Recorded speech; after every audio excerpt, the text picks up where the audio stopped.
Good grades. It is the sole objective for many students going through school from the age of maybe 11 is when it starts to get serious, up to the age of 18. Good grades is the be-all and end-all of some people's lives. Not all though. For some people it's all about the journey along the way, it's about making the friends, it's about playing the sports. But ultimately the biggest achievement you get from school is the grades you leave it with. In the UK, when you're 18 and you've gone through sixth form, it's the 3 to 4 grades you get at the end of your exams. It's tough. Imagine your whole 7-year secondary school career being summed up by just 3 letters. That's not even 1 letter per 2 years. Because this paves the way to the next step in education, the level 4 system of education, university. At least for the UK, that is. Therefore, because you are stuck in a system that determines your self-worth via a few letters on a piece of paper, it's easy to forget that your intelligence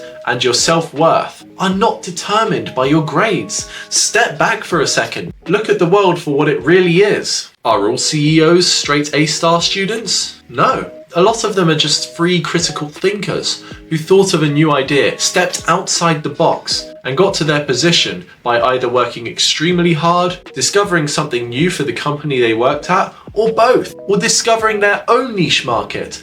The possibilities are infinite. So imagine you're an 18-year-old who's just completed their A-levels and you ask a 23-year-old this. 5 years on, do your A-level grades still matter? They would probably say no, because although they are a huge determinant in which university you go to, they ultimately got the degree in the subject that they wanted. Maybe if their A-levels didn't go so well, they may have missed out on a Russell Group university spot, i.e. a spot in one of the top 24 universities in the UK, but they still would have graduated from a degree that they hopefully enjoyed doing from another university with a place that they got through clearing if their grades didn't reach the standards of their first or second choice. The point is, no matter how badly your exams went and your grades ended up being, especially in the context of the UK school system, there are always other options for you to live life and proceed onwards, pursue any career that you want. For example, there may be some English teaching opportunities out in Thailand or Japan. There may be an opportunity for you to do coral reef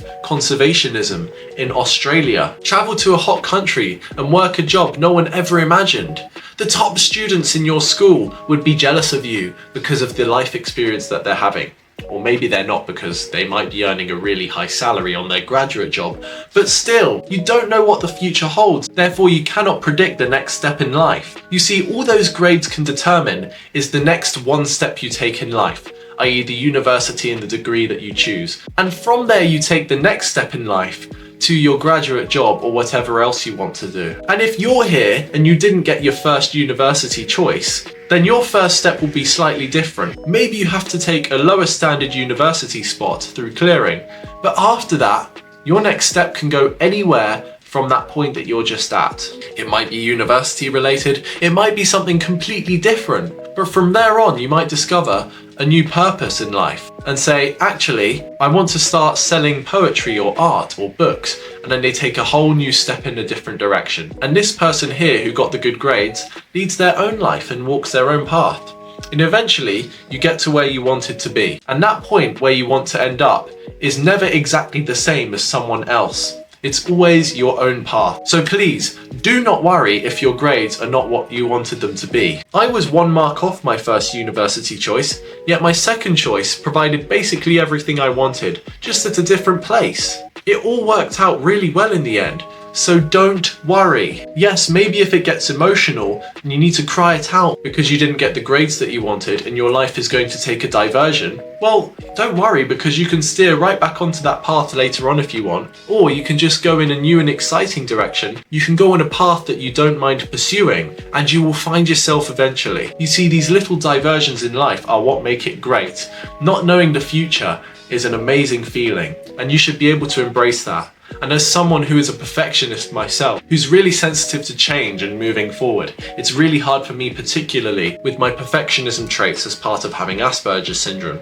But I embrace it anyway, and so can you. I hope that helps you, especially if you're worried about the grades you're getting in school, and that it will all work out in the end. I will reassure you that time and time again. I hope that helps you. Thanks for listening, take care, and see you in the next video.